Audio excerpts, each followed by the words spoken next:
I am Brian Lee Durfee, author of The Forgetting Moon, published by Simon & Schuster Saga Press. And in this video, I will be reviewing Brandon Sanderson's second novel in the Stormlight archives, Words of Radiance. So let's get to it. As you saw in my review of The Way of Kings, I told you that I knew Brandon Sanderson. I know him. I run in the publishing circles with the guy. I live in Utah near him. And I've done a lot of Comic-Con panels with him, and I've hung out with him and had lunch with him and a lot of other things like that. So I'm going to give you, in each of these videos about his novels, I will give you a little personal story or two about my interactions with him. And let me tell you, he's a great guy. He's a cool guy.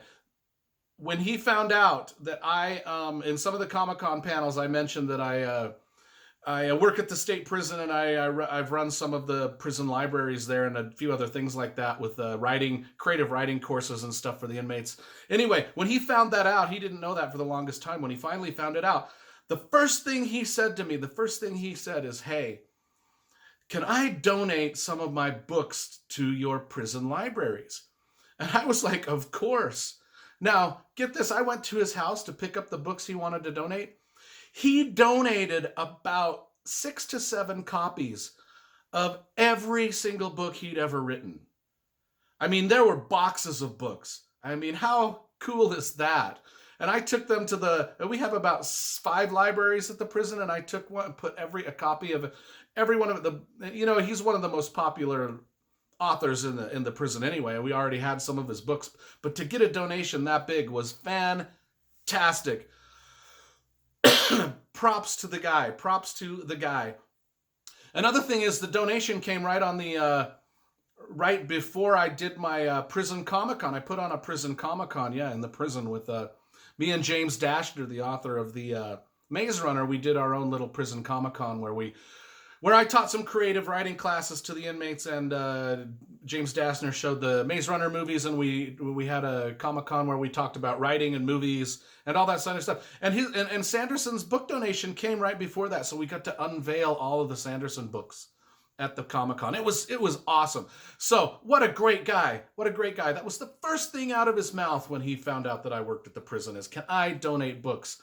What a cool guy. Let's talk about the book itself, Words of Radiance. Yes, it's a 400,000 page novel. Everybody, these are thick novels, and I read some of the reviews on Goodreads and Amazon about these books, and people are like, "Oh, this book would just be so much better if there was like an editor that could have trimmed it down." I mean, whoever's writing those, are you crazy? Are you absolutely crazy? Why would you want to trim down an epic fantasy novel of any of its words? I mean, if you love reading, words are in books. Books are words. Why would you want any of it edited down? If this is your favorite writer, if you love this writer, you want more of his words. You want his books to be even bigger. I never got that criticism of someone writes a huge novel and you pick it up to read it and then you go and complain that it's too wordy. Well, you saw it was big. You saw it was a giant novel. What did you think? What did you think? Come on, people. When you're reviewing books, use your noggin. Stop with these amateur reviews that make no sense. It's driving me crazy. It's making me cough. You heard me cough. I apologize for the coughing. Anyway, wordy books. Yeah, I love it. I can't get enough of it. And the thing is you heard that when I gushed about The Way of Kings, Brandon Sanderson, this book, this is genius. This is the 3rd time that I've read this for this review, and I'm telling you, every time I read these books, I learn more and more about my own writing craft. I learn how complex this world is growing. Sanderson and the Stormlight Archive series, when all 10 books are going to be done, it's going to be the most complex fantasy setting since Malazan by Steven Erikson, and even probably better. And in fact, I think that Malazan, Book of the Fall, and that's 10-book series by Erikson is supposedly the grandest fantasy world ever created. But it's hard to get into, you've got to really pay attention to that. Well, Brandon Sanderson brings the same kind of world building to his series, but he makes it easily accessible. The bar to entry into both of those series is I mean, the bar to entry into Erickson's Malazan books is so high. I mean, you got to pay so much attention, and Brandon Sanderson puts the same amount of world building, but makes it so easy and so palatable to read. It's just stunning at how graceful he has done the world building, and how he has put everything in this intricate fantasy world into such easily understandable language. I learn so much when I read these books, and I talk a lot of writing advice in these book videos, and I'm telling you, if you're a young writer and you want to learn how to write, study the Stormlight Archives, what Brandon Sanderson's doing, because he's nailing it. He gets it right. He gets it perfect.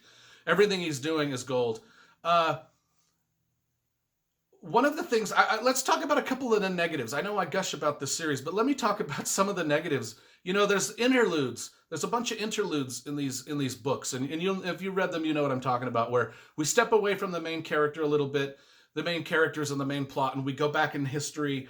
And some of these interludes can be long, 20 pages, 30 pages, and they're kind of strung together. So, you're in the middle of the book, and then you've got 50 pages of interludes, which adds to the size of the book. Could I live or not with those? Yeah, probably, take them or leave them. But like I said before, this is a big book. I'm into a big book. I love big books. So the more Brandon Sanderson words I get and the more storytelling he gives me, I'm going to accept it. And I understand why he's doing it, because, this is set in his big, huge cosmere universe where he's got all of the novels he writes are kind of set in the same galaxy out in the universe somewhere, and they're all tied together. They're all set on different planets. And the Stormlight Archives is set on its own planet but everything kind of ties into that huge cosmere universe. Like much like if you're a Stephen King fan and you've read the Dark Tower series and The Stand and a lot of his other books, you notice that they're tied together with these little clever little interweavings. Like every one of his books you can tell it's set in the same supernatural world. And Stephen King weaves them all together, and there's little hints and things. That's the same thing with everything Sanderson does. There's little hints and little bits and pieces of information that come cleverly across in all of that, including the interludes that a lot of people don't like, and which I'm kind of ambivalent towards, but I like them just because they're written by Brandon Sanderson, and I want to read more of his stuff. So I'm happy that they're there. That's semi a negative little bit of the thing to say. Another thing that I had to say that was negative, which I did not say in my first review of Way of Kings, was some of the naming conventions of his characters and some of the landscape and that the characters journey through.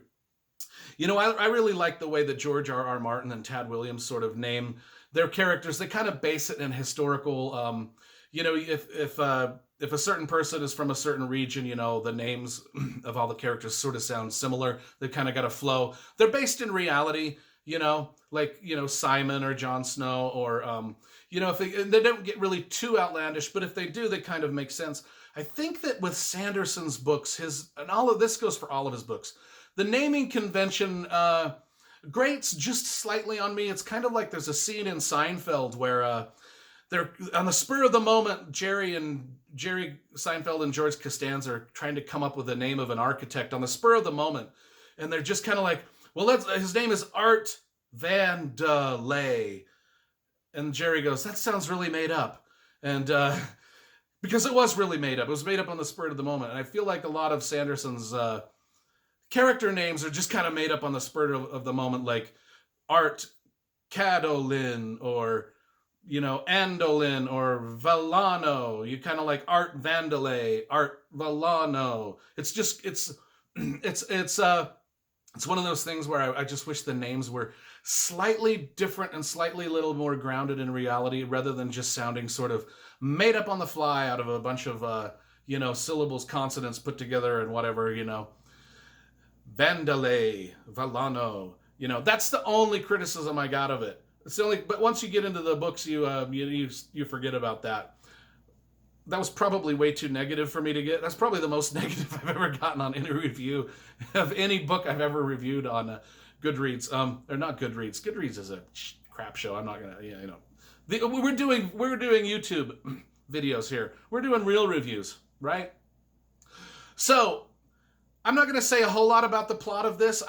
One of the things that I loved about this book is in the first book, a lot of the characters were separated by time and space, and so they didn't interact a lot. Well, in this book, they start to come together and interact, like Adeline and Kalin and Shallan, the girl, the artist. They kind of come together in this book, and they start to interact together. And I love the dynamics between the characters now, because it's just added so much more depth to the story, where we've got, in the first book, we had all these characters on separate places doing their own thing, and now they've come together, and it creates a whole new level of tension. And I'm interested to see where these three characters go. In particular, I really like Adeline, Kaladin, and Shallan. They're probably my favorite three, and I hope we get more of the assassin Seth Son Villano later on. He's not mentioned quite enough. Neither is Wit. They're kind of they could be some of my favorite characters if they were mentioned more. But I think this is a 10-book series. We're only at book 2, and I think those guys are going to be coming up and playing more of an important role. There's some great scenes of dueling. There's great action in this. Probably a little bit more than the first book. I loved the gladiator set that happened about 3/4 of the way through this. I loved it. A lot of tension between all the characters come into play. It's a great, great story. Great, great world building. The best world building you're ever going to find in any fantasy novel. I mean, this is just spot on, fantastic. And again, as I said, with the first book in the series, this one also ends on a chapter and a very last line that just had me anticipating the next book so much. So I recommend The Way of Kings. I gave it a 10 out of 10. Well, this one certainly, the Words of Radiance, certainly gets a 10 out of 10 also.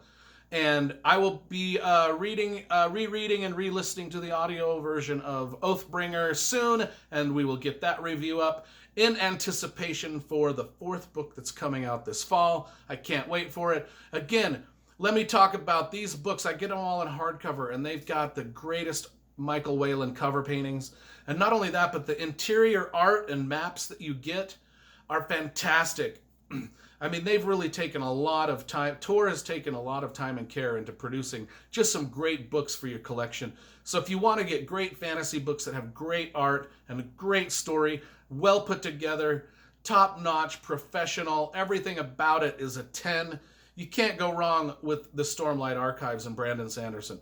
One of the great, if not going to be the greatest fantasy series ever written, and I'm proud to say that I know him as a human, and he's a great guy, and he's helped me out a lot with a lot of stuff that I've done. And I got to say, 10 out of 10. Everybody go out and get the Stormlight Archive. If you're a fantasy fan, it is the series you need to be into right now, because it is the future of fantasy.